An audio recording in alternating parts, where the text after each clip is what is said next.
Excited हैं कि भाई इलेक्शंस आ रहे हैं, हमें ट्रेड करना है। अरे मोदी जी ने, अमित शाह जी ने, निर्मला सीतारमन जी ने आके बोल दिया कि मार्केट ऊपर जाएगी, और आप लोग सोच रहे हो यार कॉल ऑप्शन ले लेते हैं, बहुत फायदा होगा। पर क्या सच में फायदा होगा?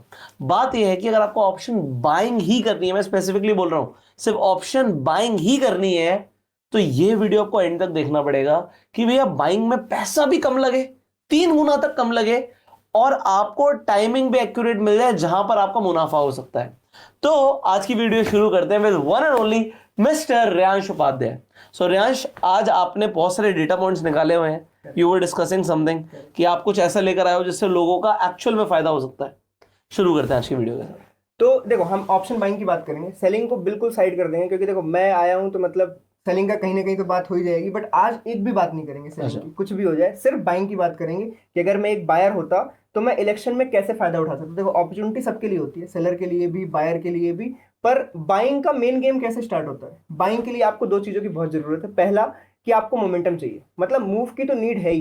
तो चलो हम मान लेते हैं कि इलेक्शन पे मूव आएगा, हम मान लेते हैं चीज को, ठीक है। और दूसरी चीज ये है कि वॉलेटिलिटी डाउन नहीं जानी चाहिए आपके बाइंग पोजीशन लेते ही। अगर आपने बाइंग पोजीशन ली और वॉलेटिलिटी डाउन गई तो मूव आ भी गया तो तब भी कुछ नहीं उखड़ने वाला। तो हम एक चीज को देखना पड़ेगा कि इलेक्शंस में पहले क्या हुआ था और आगे क्या हो सकता है। अभी हमारी जो वॉलेटिलिटी लेवल है 24 से 25 चल रहा है विक्स में। हम इंडिया विक्स की बात कर रहे हैं, 24 से 25 चल रहा है। 2019 में भी 27 के लेवल पे था, जिस दिन इलेक्शन का रिजल्ट आया उस दिन की बात है ये, ठीक है। तो हमें ये देखना है कि वॉलेटिलिटी सेटल हो जाए और मूव आ जाए। अगर ये दोनों चीजें एक साथ मिक्स हो जाएंगी तो बायर को फायदा हो जाएगा। अगर इनमें से एक भी चीज पूरी नहीं हुई कि वॉलेटिलिटी डाउन गई तो मूव आया, तब भी फायदा नहीं होगा। तो आईवी से क्या होता है, जैसे अगर आपने अभी, अगर हम कल की ही बात करें, आपके पास 2:30 बजे के बाद चाहे ओटीएम ऑप्शन भी क्यों ना हो, अगर आपने दोनों ही खरीद लिए होते तो भी उसमें आपका मुनाफा होता हुआ चला जा रहा था, क्योंकि आईवी बढ़ती जा रही थी और मार्केट कहीं पर भी मूव नहीं कर रही थी। हमारे पास 2 दिन है खाली, एक मंडे और एक ट्यूसडे का तो रिजल्ट आ जाना है, हमारे पास सिर्फ मंडे बचा। पिछली बार ऐसा नहीं था, 2019 में मंडे, ट्यूसडे, वेडनेसडे थे और थर्सडे को एक्सपायरी के दिन रिजल्ट आया था। इस बार एक्सपायरी के एक दिन पहले आ रहा है, सिर्फ इतना सा फर्क है। पिछली बार एक्सपायरी के जब एक दिन पहले मार्केट में मूवमेंट था ना, वो बिल्कुल साइडवेज था, फुल साइडवेज मूवमेंट था। लेकिन स्ट्रेडल के प्रीमियम शुरू हो गए थे 700-800 रुपए से और 1200 तक चले गए थे बिना किसी मूवमेंट के। तो अब इन 400 पॉइंट की गारंटी कौन लेता है कि यार देखो, अगर मैं सेलर हूं, हम डेली सेलिंग करते हैं, करेक्ट।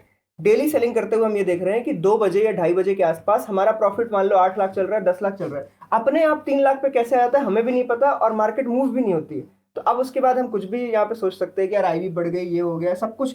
पर मार्केट में इलेक्शन के पहले अनसर्टेनिटी बनी रहती है। और मैं आपको बता रहा हूँ, इलेक्शन का दिन जिस दिन स्टार्ट होता है ना, सुबह 6 बजे से लेके 9-10 बजे तक, जब तक हम ट्रेडिंग स्टार्ट करते हैं ना, तब तक तो सारा रिजल्ट सबको पता होता है, क्योंकि जिले वाइज डीएम्स को आधों को पता होता है क्या नंबर्स आए क्या नंबर्स नहीं आए। एग्जिट पोल तो आ ही चुके हैं, एग्जिट पोल में तो दिखा रहा है 370 पार ऑलरेडी है। तो पिछली बार मंडे को क्या हुआ था, इस मंडे को क्या हो सकता है, और सारे रिजल्ट हम चलो देखते हैं, डायरेक्टली स्क्रीन पे चलते हैं।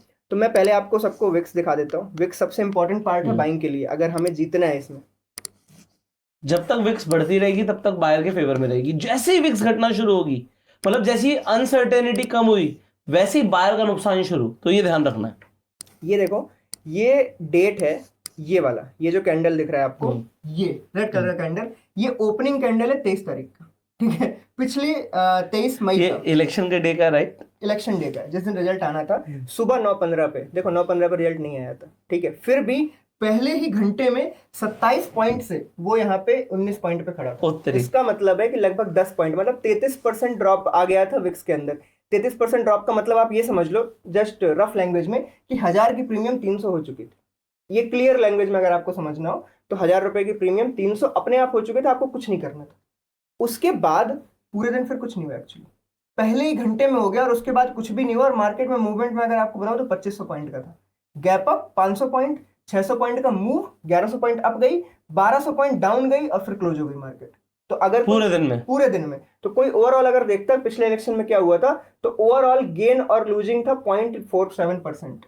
मतलब लोगों को लगेगा कि यार कोई मूव ही नहीं आया था, बट 2500 पॉइंट मूव कर गई थी मार्केट विद इन। ये आप बैंक निफ्टी के लिए बोल रहे हो? ये मैं बैंक निफ्टी के लिए बोल रहा हूँ। तो बैंक निफ्टी में 2500 पॉइंट का मूव आया था। ओवरऑल क्लोजिंग बेसिस पे देखें तो